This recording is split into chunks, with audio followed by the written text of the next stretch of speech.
예, 여러분 반갑습니다. 오늘도 아침 일찍부터 많은 분들이 나오신 것 같습니다. 애터미가 여러분들에게 희망을 드릴 수 있는 도구가 되기를 바랍니다. 제가 하려고 하는 강의는 어떻게 보면 직접적인 돈벌이하고는 관계가 없을 수도 있는데, 그러나 이걸 모르시면 돈벌이 못합니다. 근본적으로 못해요. 지금 프로야구가 지금 한창 진행이 되고 있는데요. 시즌이 끝나면 이제 잠깐 쉬었다가 이제 동계 훈련을 하게 됩니다. 근데 야구 선수든 축구 선수든 또는 전에 히딩크 이 감독이 축구 선수 훈련시키는 걸 보면요, 동계 훈련을 할 때 방망이 가지고 공 때리는 연습 그렇게 많이 안 합니다. 대부분이 기초 체력 훈련이에요. 대부분이. 히딩크 감독도 그 당시에 볼 차는 연습보다는 체력 훈련과 기초 훈련을 굉장히 많이 했어요. 그래서 욕을 무지하게 많이 먹었죠. 왜냐하면 프랑스하고 축구 해가지고 5대0으로 져버렸거든. 그러나 히딩크 감독은 눈 하나 깜짝 안 했어요. 아직 기초 훈련이 안 돼 있어 그렇다 그랬단 말이에요. 그러니까 기초를 다지는 것이 가장 중요합니다. 어떤 편법을 가지고 돈을 벌면 벌 것 같은데 그렇게 되지가 않아요. 그렇게 못 봅니다.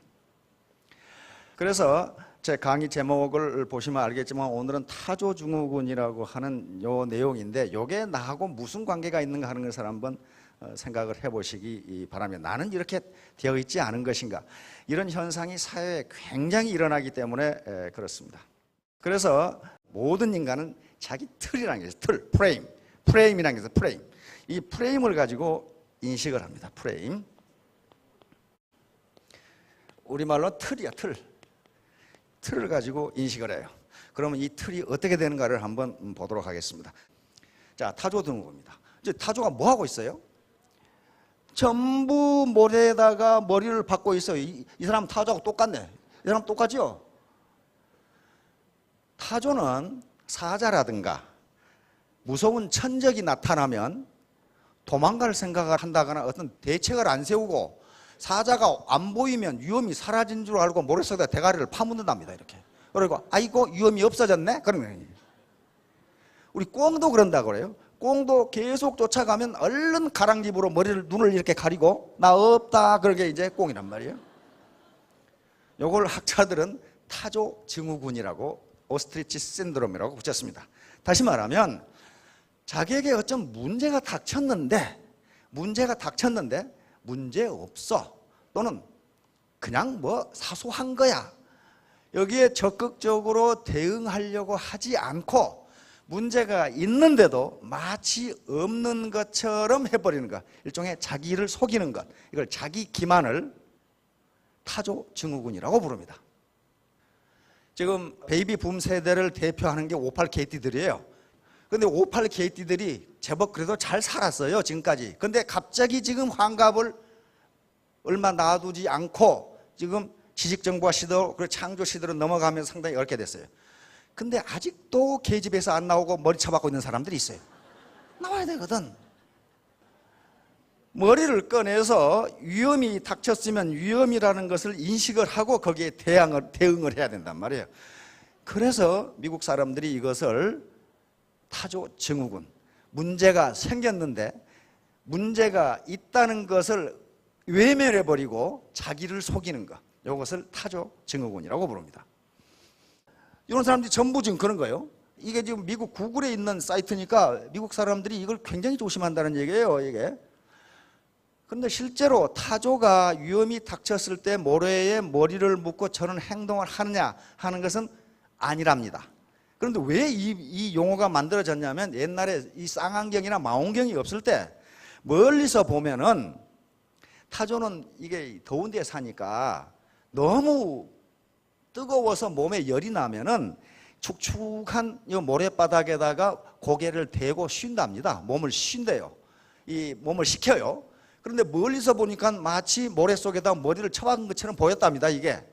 그래서 타조는 천적이 나타나면 모래에다가 머리를 파묻고 엉덩이는 다 드러내고 나는 안전하다 이렇게 생각한다. 그래서 타조증후군이라는 말이 나왔습니다.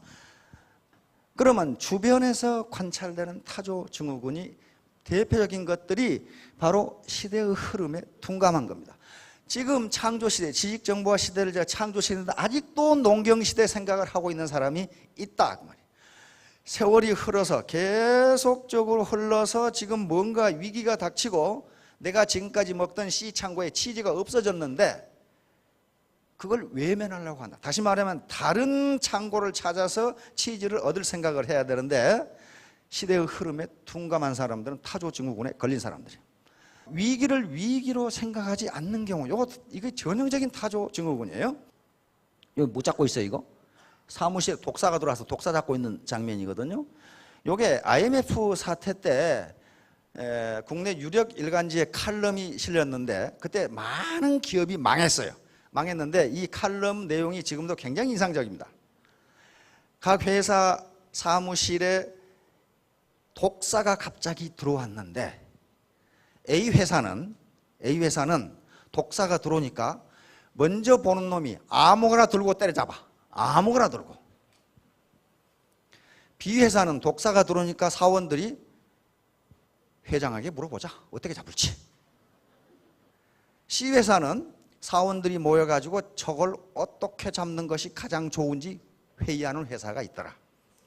D회사는 들어온 걸 봤어. 어떤 똑똑한 놈이 잡겠지. 똑똑한 놈 뭐 잡으라 그래. 다시 말해 이 회사는 뭔가 지금 인사 시스템에 문제가 있다는 거야. 사장하고 친한 사람만 다 진급하고 어떤 놈은 찬밥 먹고 그러니까 똑똑한 놈 뭐 잡으라 그래. 마지막으로 이 회사는 독사가 들어온 걸 보고도 독사가 안 들어왔다고 전부 우기고 앉아있다 이 말이야. 독사가 안 들어왔다. 그런 회사들이 죄다 망했어요. 죄다 망했어. 이런 것들이에요. 그 다음에 부자가 되겠다는 목표를 포기하는 것. 이게 가장 중요합니다. 이게요, 나는 뭐가 되겠다 하는 목표가 없으면 그거 되지 못합니다. 나는 변호사가 되겠다 그 목표가 없는데 어떻게 어느 날 가만히 아침에 자고 일어나니까 내가 변호사가 됐더라. 그런 법은 없어요. 나는 장교가 되겠다라는 목표가 없는데 어떻게 장교가 됩니까? 다 마찬가지예요. 그러면 부자도 마찬가지예요. 부자도 나는 부자가 되겠다는 목표가 없으면요 절대로 안 됩니다. 그건 되지 못해요. 자, 그러면 심포도 메커니즘으로 넘어갑니다. 왜 부자가 되겠다는 걸 포기하는가? 사우어그레이프 메커니즘이라고 그러는데 이솝우화에 이런 얘기가 있습니다. 여우가 어느 날 길을 가는데 아주 포도가 아주 기가 막히게 맛있게 익었어. 그래서 이 포도를 따먹고 싶어. 따먹고 싶은데 앞만 뛰어도 이 포도가 안 닫아. 따먹을 수가 없어. 자, 그러면 여기서 뭔가 지금 불일치하지요. 마음은 따먹고 싶은데 실제로 따먹기가 어려워. 그렇죠? 그러면 두 가지가 일치하지 않으면 인간이나 모든 인간은 속이 불편해져요. 불편해져. 이 불편을 없애기 위해서 둘 중에 하나로 합해야 돼요. 그런데 따먹을 수가 없으니까 마음은 따먹고 싶은데 행동으로는 못 따먹으면 뭘 바꾸면 돼요? 마음을 바꾸면 돼요. 마음을 어떻게 바꾸느냐? 자기 마음이 편하게 바꾸면 돼. 저 포도는 쉬어. 내가 괜히 따먹으려고 그랬네. 이게 심포도 메커니즘이에요. 다시 말하면 자기가 할 수 없을 때, 달성할 수 없을 때 그것을 합리화하는 이유를 찾아서 내가 못 따먹는 게 아니고 안 따먹는 거야. 그렇게 하면 마음이 무지무지 편해요. 이걸 심포도 메커니즘이라고 부릅니다. 심리학에서 심포도 메커니즘은 이 방어 기제, 지그문트 프로이트, 정신분석학을 창시한 지그문트 프로이트가 이야기하는 방어 기제하고 똑같습니다. 다시 말하면 심리적으로 맞지 않는 게 있어.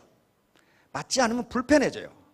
그리고 그것을 자기가 상처를 입어. 내가 이런 사람밖에 안 되나? 내가 이것도 못하나? 이렇게 되니까, 그러게 되면 자기 마음에 상처가 되니까 이걸 합리화시켜. 내가 이걸 안 하는 것은 내가 하기 싫어서지 못해서 안 하는 건 아니야. 이런 식으로.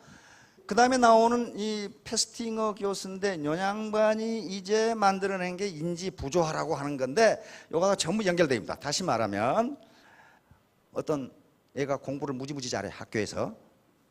근데 자기는 암만 공부를 해도 안 돼. 자기도 공부를 잘하고 싶은데 저 녀석은 공부를 잘해. 나는 못해. 그러면 불편해. 나도 잘하고 싶은데 안 돼. 그러면 이걸 합리화시킵니다. 공부를 잘한다고 꼭 잘 사는가? 이렇게. 이게 방어 기제예요. 옆에 있는 친구가 무지무지 이뻐. 나는 근데 자유민주주의에 거의 가까워. 그러면 나도 이뻐지고 싶은데 공사비가 많이 들어. 그러면 그것을 하고는 싶은데 안 돼. 그러면 뭘 바꾸는 게 좋으냐? 뭘 바꿔요? 행동을 바꿔요? 마음을 바꿔요? 마음을 바꾸는 게 쉽습니다. 왜냐하면 행동은 이미 노출이 되어 있기 때문에 바꾸기가 힘들어요. 마음을 바꿔. 어떻게 바꾸느냐? 이쁘다고 꼭 시집 잘 가나? 이렇게 바꿔요. 이렇게 바꿔. 또 공부 잘한다고 꼭 잘 사나? 이렇게 바꿔버려. 이것을 방어기제 또는 인지 부조화 이론이라고 이렇게 이야기합니다. 이게 왜 경영학에서도 나오고 심리학이 자꾸 나오냐 하면은 인간은 이런 성향이 있는데 이런 성향에 매몰되면 자기 발전이 없다예요. 다시 말하면 의사결정에 오류를 범한다. 의사결정 이론에서 나오는 겁니다. 자, 다음에 이 페스팅어 교수 인지부조화 현상인데 이것은 인지부조화 이론이라고 하는, 지금까지는 이 페스팅어 교수가 이 이론을 만들기 전에는 인간은 어떻게 생각했냐면은 애티튜드는 자기 마음가짐입니다. 태도. 내가 무엇을 해야지 이렇게 하면은 그것이 비헤이비어, 행동으로 나타난다고 생각을 했어요. 생각을 했는데 페스팅어 교수가 연구를 하고 실험을 해보니까 그게 아니고 여기서 이렇게 가기도 하지만은 여기서 이렇게 가기도 한다는 거예요. 행동이 마음을 움직여. 뭘 가지고 이 양반이 이걸 입증을 했냐면은요, 그 당시 페스팅어 교수가 살았던 그 시대에, 지금도 그렇지만 미국에 종말론을 주장하는 사이비 종교단체가 있었어요. 지구의 종말이 몇 월 며칠 몇 시에 일어난다. 그러니까 신도들은 모든 재산을 바치고 하얀 옷을 입고 우리 교회당에, 예배당에 와 있으면 그 시기에 지구가 종말이 오면서 우리는 하늘로 들려 올라간다. 이 종교가 있었어요. 근데 페스팅어 교수가 생각해 보니까 안 그럴 것 같거든? 분명히 저 교주가 거짓말을 하는데, 그러면 그 시간에 지구 종말이 오지 않고 하늘로 들림을 받지 않으면 이 신도들이 어떻게 행동하는가를 관찰하기 시작했어요. 그래서 자기가 신도로 가장해가지고 하얀 옷을 입고 거기 앉아 있었어. 근데 지구 종말이 온다는 몇 월 며칠 12시 땡에 지구 종말이 안 왔어. 안 왔어. 그런데 신도들이 거기서 재산 다 바치고 폭동을 일으킬 걸로 알았는데 아니야. 아니고 교주에 대한 믿음이 더욱 깊어져. 이게 이 만화예요. 교주님 12시가 넘었는데 지구가 안 망하네요? 그러니까 교주가 뭐라고 대답합니까?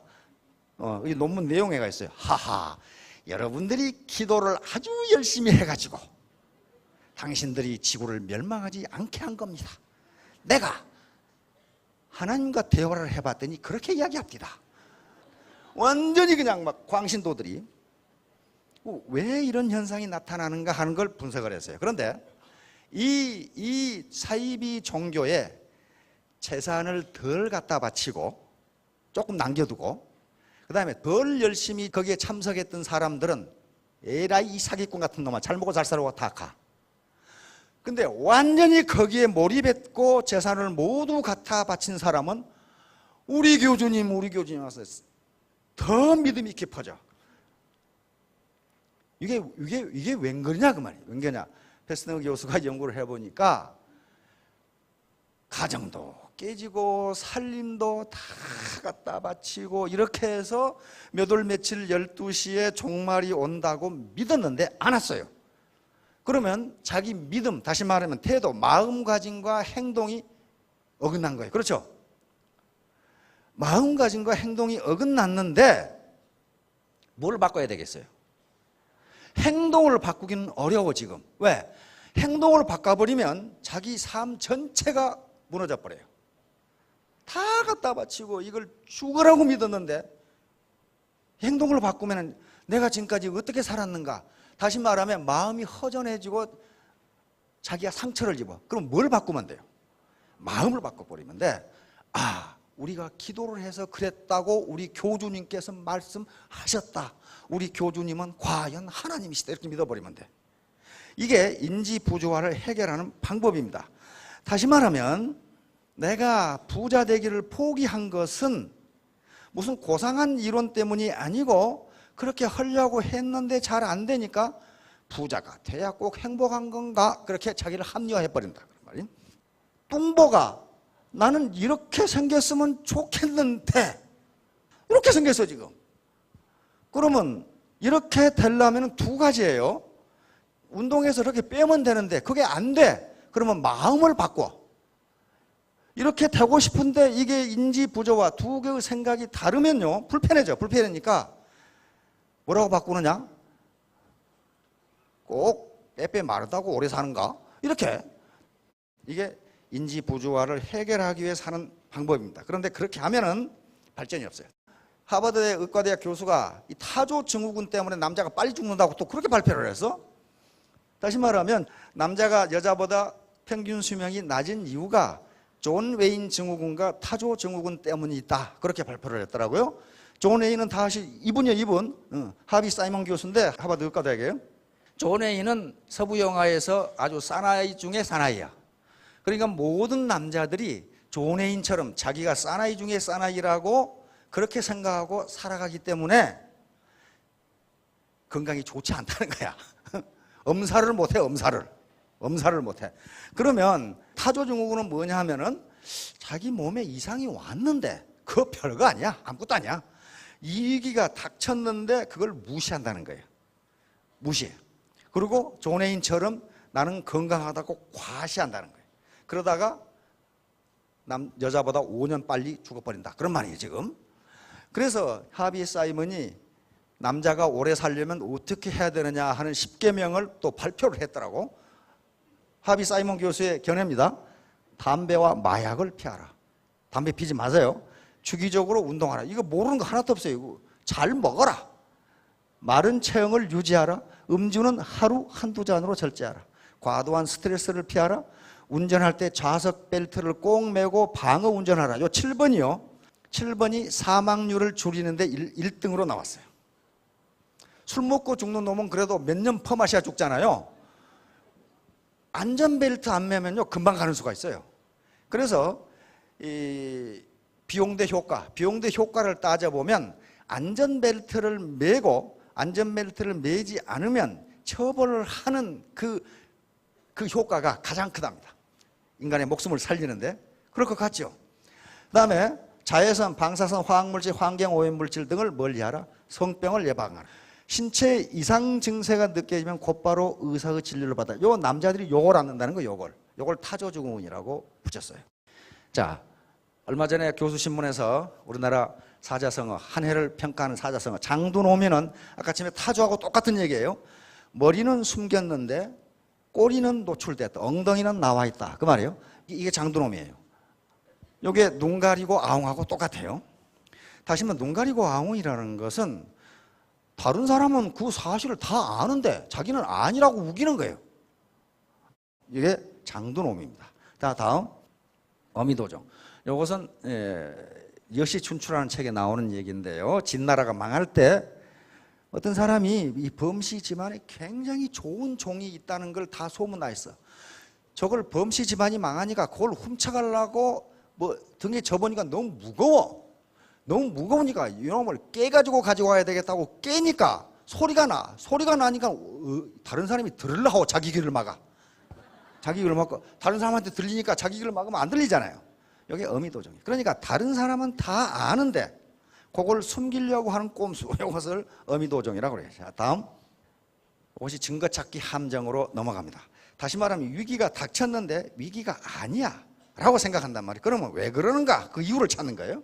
그래서 여기에는 확증 편향, 키크롭스 컴플렉스, 아제닌수와 경강부의 함정 폐기 등등이 있는데 확증 편향을 보도록 하겠습니다. 이게 아주 굉장히 무서운 건데, 무서운 겁니다.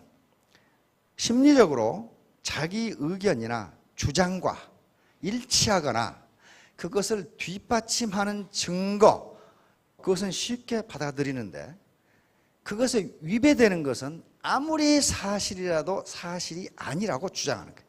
그걸 무시하거나 받아들이질 않아요. 이것을 컨퍼메이션 바이어스라고까지 붙일 정도니까 인간에게 얼마나 강하게 나타나는가 하는 걸 알 수 있어요.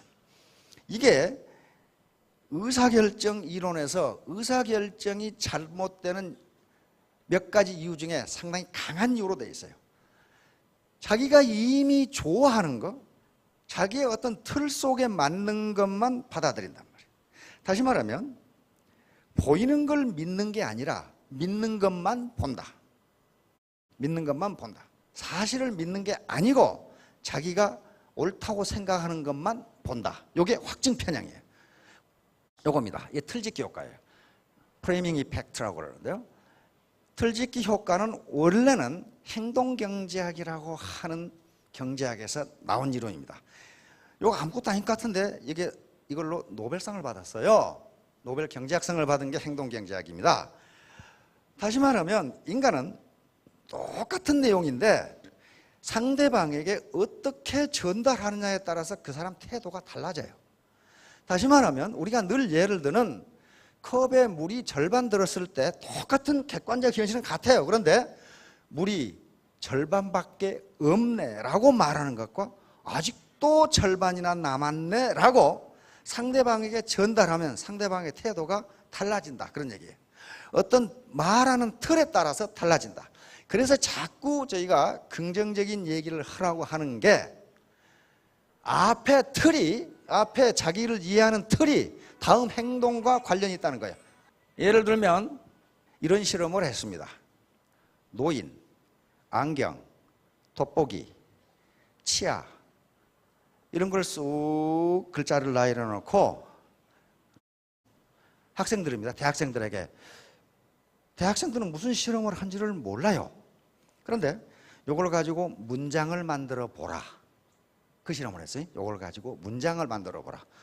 노인, 돋보기, 치아, 뭐 이런 거, 그 다음에 뭐 연금.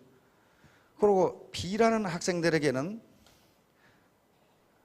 싸이, 예를 들면 서태지, 대학생, 박지성, 김연아, 예를 들면 그런 것들이에요. 그런 단어를 가지고 너희들은 요 단어를 가지고 문장을 만들어 보라. 그렇게 해놓고 복도를 걸어서 저쪽 아래층 지하에, 우리 지하에 가서 다시 한번 해보자, 다시 한번 다른 걸 해보자 하고 했어요. 그런데 그 실험의 내용은 뭐냐 하면은요, 노인과 관련되는 단어를 가지고 문장을 만든 학생들과 젊은이와 관련된 단어를 가지고 문장을 만든 학생들이 걸음 속도가 얼마나 다른가 하는 걸 검사하는 거예요. 그 학생들은 몰라. 단지 그걸 문장을 만들어 보라고 그러니까 문장 실력을 테스트하려고 그런 줄 알았어. 근데 교수가 테스트하는 것은 걸음걸이가 어떻게 되는가를 보여요. 그런데 복도를 걸어가는 거 보니까 노인과 관련된 단어를 보고 문장을 만든 학생들이 느리게 걸어가, 느리게 이렇게. 다시 말하면 이걸 점화 효과라고 그러는데, 인간은 상대방에게 아주 아무것도 아닌 것 같은데 말 한마디를 어떻게 들었냐에 따라서 그 뒤로부터 행동이 달라져요. 그래서 자녀나 파트너나 스폰서에게 말을 함부로 하지 말라는 게 그거예요. 그것이 엄청난 영향을 줘요. 아무것도 아니고 똑같은 대학생들에게 단어 몇 개 주고 문장 만들어 보라고 했는데 금방 걸음걸이가 달라져. 걸음걸이가. 근데 그 얘기를 누가, 또 우리 김추봉 대표께서 그 얘기를 하시더라고. 옛날 노래 들으면 걸음걸이가 늘어진대. 그러다가 아이돌 그룹 노래 들으면 빨라진대, 이게 자기가 이렇게. 그럼 맞는 거예요. 똑같은 거예요. 그래서 항상 어떤 부정적인 얘기만 하고 누구 나무 탓만 하고 하는 사람은요, 발전을 못한다는 게 그 뒤에 행동이 그렇게 나타나요. 모든 사람들은 어떤 틀을 통해서 이 틀을 통해서 보는데, 확증 편향이라는 것은 자기가 지금까지 살아온, 경험하고 살아온 어떤 문제를, 실체를 이해하는 틀이 있는데 그 안에서 이해를 해요. 그런데 통상 어떻게 이해하느냐? maybe 지워버렸어. 아마도 그 말인데, I'm right and the world is wrong. 요 생각을 다 가지고 있어요. 나만 옳고 세상은 다 걸렸다. 앞에 maybe도 없어. 아마도가 아니고 이건 분명하다 이 말이에요. 이런 틀을 전부 다 가지고 있어요. 자, 이제 증거 찾기 함정으로 빠집니다. 이건 이제 의사결정에서, 그러니까 확증 편향이라고 하는 것이 자기가 옳다고 생각하는 것만 받아들이고 자기가 주장한 것을 뒷받침하는 증거만 찾아 내 생각이 옳아 하는 식으로, 그렇게 되면 어떻게 돼요? 의사결정이 제대로 되지를 못해요. 이 타지뇨는 타블로에게 진실을 요구한다는 카페예요. 타블로 사건은 아주 유명합니다. 우리 사회에서. 이게 확증 편향의 아주 대표적인 예로 학자들이 많이 이용하는 게 타블로 사건이에요. 고등학교 때부터 작사 작곡을 할 정도로 탁월한 능력을 가지고 있는데, 문제가 된 건, 네티즌들이 드디어 화가 난 건 이 녀석이 딴따라 주제에 학력이 너무 좋다는 거예요. 세계적인 대학인 스탠퍼드대 출신이에요. 스탠퍼드 영문학과 출신이고 문해창작과에서, 그리고 스탠퍼드 영문학과 대학원을 졸업했어요. 대학원을 졸업할 정도요. 그리고 소설이 베스트셀러가 돼서 영문판, 한국판 20만 부가 팔 정도로 소설이 팔려. 작사 작곡을 다 해. 그러니까 어때요? 딴따라를 이해하는 프레임에서 벗어났어 이놈이. 딴따라는 일찍이 조실부모하고 중학교 때 가출을 해서 술집에서 서빙을 하다가 뭐 이렇게 돼야 되는데 어떻게 이놈이 스탠퍼드 대학을 나왔느냐 이거야. 대학원을 그렇게 소설을 쓰고 말이지. 그러니까 타지뇨, 이놈 틀림없이 가짜다. 그래가지고 카페를 만들었는데 배 아픈 사람이 많아가지고 회원이 순식간에 11만 명이 됐어. 그래가지고 거짓말이다 말이야. 뭐 스탠퍼드대 뭐 졸업장 제시해라 뭐. 그런데 누가 알았냐면 이분이 저명한 분이에요. 토비아스 울프라고 하는 저명한 작가이고, 요게 타블로의 지도 교수야. 타블로가 한 말이 전부 진실이라고 사인을 해서 보내니까 확증 편향에 걸려있는 사람들은 사실을 인정하지 않습니다. 울프 교수의 사인이 조작됐다! 그러고 나오기 시작해요. 이제. 그래서 스탠퍼드대 저널에서 이렇게 실었어요. 이렇게. 싫으니까 이거 믿겠어요? 확증 편향이 걸린 사람은 안 믿습니다. 안 믿어요. 요것은 타블로가 조작한 거다! 그래가지고 또 안 믿어. 요 장면은 토비아스 울프 교수가 MBC 스페셜에 나와서 증언한 거예요. 무려 15번을 타블로가 한 말은 전부 맞다고 얘기하는데 그래도 못 믿으면 내가 어떻게 하라는 거냐 그러면. 이런 거. 이게 확증 편향이에요. 이게 확증 편향이에요. 다시 말하면 자기가 어떤 틀을 만들어 놓고 그 틀에 안 맞는 건 전부 거짓말이다. 전부 거짓말. 그 틀에 맞는 것만 사실이다. 이렇게 되는 거예요. 그런데 모든 증거가 스탠퍼드 대학, 그 다음에 학적부, 그 다음에 그 당시 공부했던 동영상이 전부 드러나는데도 안 믿어. 안 믿으면서 그러면 이제 그걸 가지고 증명을 못하니까 어디로 튀냐 하면은 타블로 음악은 모두 표절이다. 이렇게 튀어 이제. 자기 지금 인지 부조화가 일어났어요. 딴따라는 그래서는 안 되는데 학력이 너무 좋아. 그러면 자기 이게 지금 뭘 마음을 바꿀 수가 없어 지금. 근데 조사해 보니까 표절이 또 한 개도 없어. 한 개도 없으니까 어떻게 됩니까? 그 가족을 들쑤셔 가지고 그 가족이 뭐 했다고 이제 야단이야. 이게 확증 무섭죠? 확증 편향이에요. 키클롭스 컴플렉스. 외눈박이 거인을 키클롭스라고 부릅니다. 그런데 오디세우스를 해치려다가 오디세우스가 불붙은 부직갱이로 눈을 찔러버리는 바람에 실명했어. 다시 말하면 키클롭스 컴플렉스라는 것은 사물을 또는 실체를 객관적으로 보지 못하고 자기 외눈으로 보는 거예요. 그러다가 어떻게 됐어요? 실명했어요. 다시 말하면 아무것도 보지 못하게 된다. 한쪽 눈으로 객관적으로 보지 못하고 자기의 어떤 프레임 속에서 보려고 그러면 그것이 실체가 보이지를 않는다. 그런 얘기죠. 아전인수. 여기 자기 논의 물대기야. 요 수로에 물이 흘러가게 놔둬야 되는데 여기 때려 맞고 자기 논에만 돼. 그러니까 이봐, 그걸 막으면 다른 사람 못 되잖아. 이것도 자기 멋대로 하는 거죠. 다음 경강부회. 이것은 가당치도 않은 것을 끌어다가 억지로 주장하는 것. 경강부회라고 그러고. 다음 수석심유. 이렇게 우기는 사람이 있다 그 말이에요. 물로 양치질을 하고 돌을 베고 자야 되는데 자기는 그렇게 안 했다 이게. 돌로 양치질하고 물 베고 잤다고 주장하는 거예요 지금. 이게 중국 고사에 나와요. 이런 일이 있었어요. 그래가지고 계속 우겨. 나는 돌로 양치질하고 물 베고 잤다. 그러니까 친구가 어떻게 그럴 수 있느냐. 물로 양치질하고 돌 베고 자야지. 그러니까 아니다. 나는 돌로 양치질하고 물 베고 잤다 지금. 요게 확증 편향이에요. 초주어류 장자에 나오는 얘기인데 땅 위에서 배 끌기 그 말이에요. 땅 위에서 배 끌기. 배는 바다에서 강에서는 물에서는 잘 가지만은 땅에서 끌려면은 암만 노력을 해도 안 돼요. 끌고 갈 수가 없어요. 그런데 지금도 그런 사람이 있다고 장자가 지금 얘기를 하는 거예요. 옛날 방법으로 자기 고집대로 뭔가 하려고 하면 안 된다는 거예요. 자, 함정을 피해야 되는데 모든 정보를 냉철하게 검토하라. 반대자들의 의견을 존중하라. 자신에게 솔직해야 된다. 자신에게 솔직하는 게 굉장히 중요해요.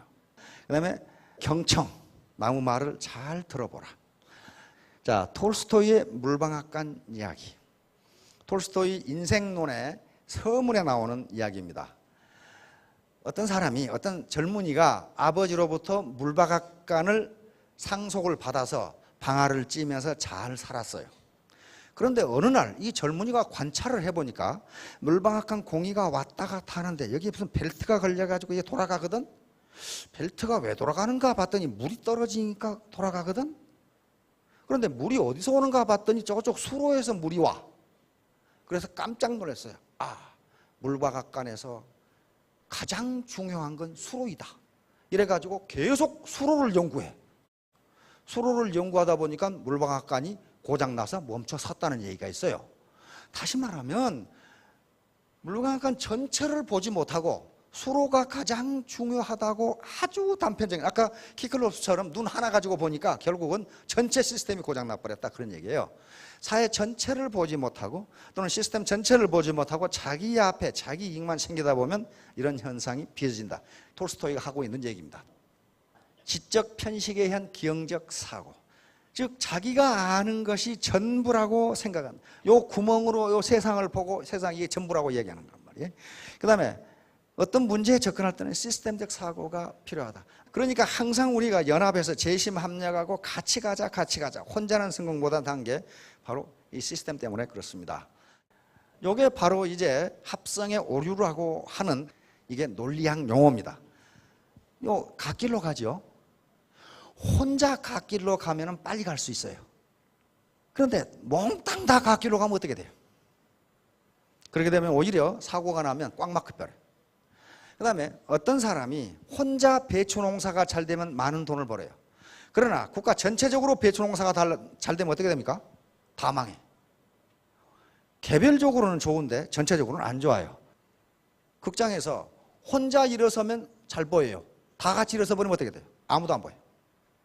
이게 합성의 오류예요. 성철 스님, 김수환 중교 굉장히 존경스럽죠. 그런데 우리나라 국민 모두가 산에 가서 수도하면 어떻게 됩니까? 나라가 망해버려요. 망해버려. 아무도 예를 안 놔. 망해버리잖아요. 두 분 마찬가지예요. 그러니까 합성의 오류라는 것은 부분에 대하여 좋은 것이 전체에 대하여는 좋지 않다. 그런 게 아주 사회 경제 현상에는 그런 일이 널렸어요. 널렸기 때문에 이렇게 갈등하고 어떤 최적 의사결정과 정책을 따지는 게 그것 때문에 그렇습니다. 개인에게 좋은 것이 전체에게도 좋다면 아무 걱정할 것이 없어요. 걱정할 것이 없어요. 어떤 회사가 임금을 몽땅 올리면 그 회사는 괜찮아요. 그 회사 사원들은 복지가 늘어납니다. 그런데 모든 회사가 임금을 몽땅 올려버리면 어떻게 됩니까? 인플레가 돼가지고 임금 올리나 마나요. 그런 현상이에요. 그러니까 부분에 대하여 진실인 것이 전체에 대하여는 좋지 않은 경우가 많아요. 이것 때문에 정책이 나오고 의사결정이 나오고 그러는 겁니다. 자, 애터미는 학습 조직. 여기에 굉장히 중요한 내용이 나옵니다. 왜 이런 공부를 하느냐 하면요, 모르면 속기 때문에 그래요. 물론 우리가 공부를 하는 궁극적 목적은 진리를 탐구하는 것이고, 그리고 건전한 상식과 양심을 가진 신사숙녀를 만드는 건데요, 그러기 전에 가장 현실적인 것은 모르면 속습니다. 모르면 속아요. TV에서 뉴스에서 무슨 사기에 당했다는 걸 보면요, 사기 친 놈이 우선 나쁘지만은 사기 당한 사람도 참 한심하기 짝이 없는 사람 많아요. 그걸 어떻게 당하는지. 그러니까 모르면 어떻게 된다? 속는다. 이 아가씨 속았죠? 속았잖아요. 여기서 이렇게 오는지 몰라. 이 사나이도 속고 있죠. 여기 지금 뭐 즐기고 있는 거예요, 지금 이게. 모르면 속게 돼 있어요. 그래서 우리가 학습을 하고 공부를 하고 강의를 듣고 알아야 된다는 거예요. 모르면 속기 때문에 그렇습니다. 자, 그 다음에 세상에 속는 거예요. 시대는 농경시대, 산업화시대, 지식정보화시대, 창조시대로 가는데 아직도 옛날 농경시대와 산업화시대 생각을 하고 있으면 세상은 내 편이 아니다예요. 내 편이 아니다. 그래서 지금은 선진국에서는 평생학습 시대라고 그러면 라이프타임 러닝, 평생학습. 이제 과거의 농경시대는요, 학교에서 배운 걸 가지고 평생 써먹었어요. 평생 써먹었다. 지식의 발전 속도가 그렇게 빠르지 않았어요. 산업화 시대는 약 30년 써먹었어요. 지금은 1년도 못 써먹어. 학교에서 배운 거 1년도 못 써먹어요. 학교에서 배운 것 가지고 기업 현장에 적용했다고는 맞지를 않아요. 그만큼 지식의 폭발 속도가 커요. 어떤 매우 심심한 학자가 조사해 봤더니 하루에 인터넷에 올라오는 새로운 지식이 700페이지짜리 책 100만 권이야. 그러니 내가 학교에서 옛날 30년 전에 배운 게 다라고 생각하면 그건 이미 뒤처진 사람이에요. 그래서 애터미는 학습 조직입니다. 계속적으로 구성원들이 끊임없이 새로운 지식을 습득해서 조직의 발전과 개인의 발전을 해나가지 않으면 시대에 뒤떨어지게 돼 있어요. 이 학습 조직의 5가지 기본, 피터 생게라고 하는 사람이에요. 시스템 사고. 시스템 사고는 나 혼자만 생각하지 말고 애터미라는 시스템 전체를 생각해 보라는 거야. 그것이 자기 발전을 보장한다는 겁니다. 그다음에 개인적 숙련. 그러면 조직에만 기대고 있으면 되느냐? 그렇지 않다는 거야. 개인적으로도 발전해야 되고, 그다음에 팀 학습. 혼자 학습하는 것이 아니고 팀 전체가 이렇게 학습을 해야 되고, 정신 모델. 이건 어떤 기업의 조직의 문화를 이야기합니다. 문화. 그 조직에는 반드시 바람직한 문화가 있어야 되지, 문화가 없으면 안 된다는 거예요. 비전의 공유.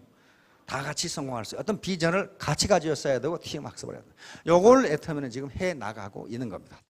자, 애터미 사업자들은 평생 학습인데 배우는 것 자체를 즐거움으로 알지 않으면 안 됩니다. 배우는 것 자체도 하나의 즐거움이에요.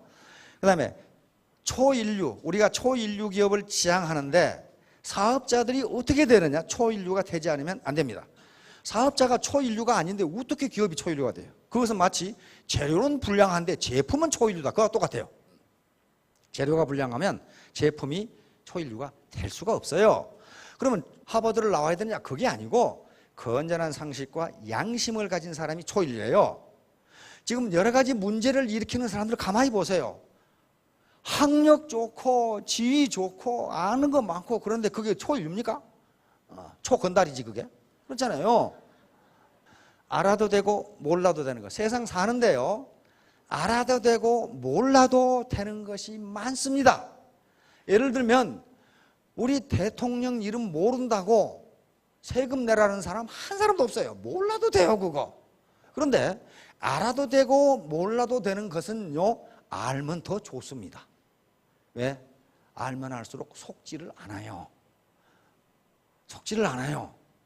특히 여기 계신 분들은 리더가 되실 분들입니다. 리더가 될 분들은, 폴로워들은 알아도 되고 몰라도 되지만은 리더는 알아야 돼요. 알지 못하면 팔로워들이 따라오질 않아요. 부자가 더 많이 한다. 제가 교육을 하고 있을 때 강남 모 은행에 재테크 담당 차장을 불러서 이 학생들을 교육한 적이 있습니다. 끝나고 얘기를 하는데 야, 강남에 근무하기 좋지. 그 되게 후배거든요. 그러니까 어이 선배님 굉장히 힘듭니다. 뭐가 힘들어? 그랬더니 강남에 근무를 해보니까 강남 사람들이 얼마나 많이 한다는 걸 알 수 있다. 부동산, 경제의 움직임, 이자율의 움직임, 무슨 금융 상품 등에 대해서 얼마나 자세하게 알고 있고 그것의 움직임에 얼마나 민감하게 반응하는지, 그러면서 그러는 거예요. 왜 강남 사람들이 부자가 된지를 알겠습니다. 그러는 거야 이 차장이. 그러면서 강남에 근무할 때 공부 소홀히 했다가는 은행 재테크 담당자가 컨설팅을 하는 것이 아니라 컨설팅을 받아야 된대. 그 정도예요. 그래서 그 차장이 그래요. 아, 강남 사람들이 왜 잘 사는지를 이제 알겠다. 조그마한 이자율의 변동, 정부가 경제정책을, 어떤 경제정책을 내놓으면, 예를 들면 부동산의 양도세를 없애준다. 그걸 내놓으면 그걸 분석한답니다. 이것이 부동산 가격에 어떤 영향을 미칠까. 그걸 그렇게 투자한대요. 그냥 아무렇게나 하는 게 아니래요. 그러니까 주먹구구식으로 해가지고 부자가 되리라고 생각하지 말라는 거예요. 자, 결론입니다. 미생지신. 자, 미생이라는 사람은 사람 이름입니다. 사마천의 사기 소진열전에 나오고 장자의 도척편, 전국책의 연책, 해남제의 설리문, 여기에 전부 똑같은 얘기가 나와요. 이게 무슨 얘기냐면요, 미생이라는 젊은 남자가 다리 밑에서 아가씨하고 데이트를 하기로 약속을 했어요. 그런데 암만 기다려도 아가씨는 안 오고 소나기가 내렸어. 그래가지고 냇물이 갑자기 불어지면서 홍수가 나니까 사람들이 빨리 나오라고 그랬어. 그런데 아가씨가 오기로 했다가 안 나와. 안 나오다가 다리 기둥을 잡고 죽었다. 이렇게 돼 있어. 자, 그런데 요 얘기를 모든 고전에서 인용하는 게 뭐 때문에 그러냐면은, 자, 기다리는 아가씨가 안 와. 그리고 아가씨가 안 온다는 건 뭐야? 이 아가씨가 약속을 안 지켰다는 거야 지금. 그런데 비가 와. 비가 와서 홍수가 났어. 다시 말하면 주변 환경이 변했다는 거예요. 주변 환경이 변했으면 거기 환경에 대처하는 행동을 해야 되는데, 여기 끝부분이 나와요. 조그만한 신을 지킨답시고 가장 중요한 목숨을 잃어버렸다, 이렇게 나와. 목숨을 지키는 게 더 중요하냐, 아가씨하고 다리 밑에서 만나기로 한 것이 더 중요하냐 하는 걸 지금 얘기하는 거예요. 그러니까 사자가 나타나면 타조가 거기에 무슨 대응을 해야 되는데, 모래 속에 머리 박고 사자가 안 보인다고 해서 위기가 지나가는 게 아니라는 거예요. 그러니까 지금 시대가 바뀌었어요. 홍수가 났단 말이에요. 지식의 홍수, 그 다음에 이제 창조 경제 시대니까 지금 제조업은 안 된단 말이에요. 제조업이 힘들어요. 안 되는 것이 아니라 힘들어요. 그렇다면 세계 경제가 어떻게 움직이는, 강남 사람들처럼 내가 뭘 해야 살 수 있는지 하는 걸 생각하지 않고 옛날 걸 그대로 다리 잡고 있다고 해서 어떻게 됩니까? 그 아가씨 옵니까? 안 와요. 여기서 아가씨를 이러면 치즈 또는 직업 또는 소득이라고 생각해 보세요. 안 온단 말이에요. 거기 있어봐야 결국 자기만 떠날래가 죽어버려. 그런 현상이기 때문에 시대의 흐름, 홍수가 지금 막 흘러가고 있으면 그 시대의 흐름에 자기가 어떻게 대처를 해야 될 것인지를 생각해야 된다는 거예요. 애터미는 분명히 never give up, 절대로 포기하지 않으면 성공할 수 있습니다. 마지막으로 중국 분들이 오셨기 때문에 한마디만 하고 끝내도록 하겠습니다. 자,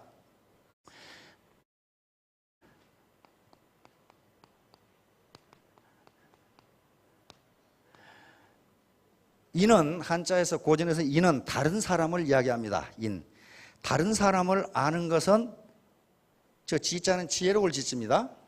지혜로운 일이에요. 상대방 알기 힘듭니다. 그렇죠?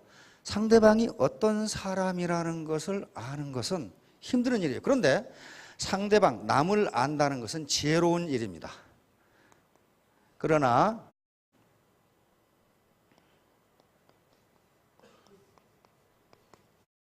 노자에 있는 이야기입니다. 자지자명 그랬어요. 자기를 아는 사람은 현명한 사람이다.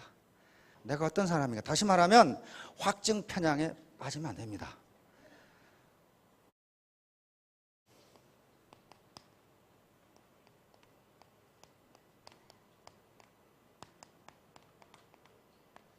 다른 사람을 이기는 사람은 힘이 있는 사람이에요. 다른 사람 이기려면 힘이 있어야 돼요. 그렇죠? 예, 승인자 유력. 다른 사람을 이기는 사람은 힘이 있는 사람이에요. 그러나 결론은 여기에 있습니다.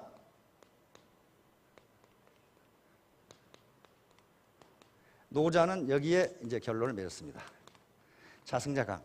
자기를 이기는 사람이 강한 사람이다. 자, 강한 사람이 이 시대의 흐름을 이기고 부자가 될 수 있습니다. 누가 강한 사람이냐? 자승자.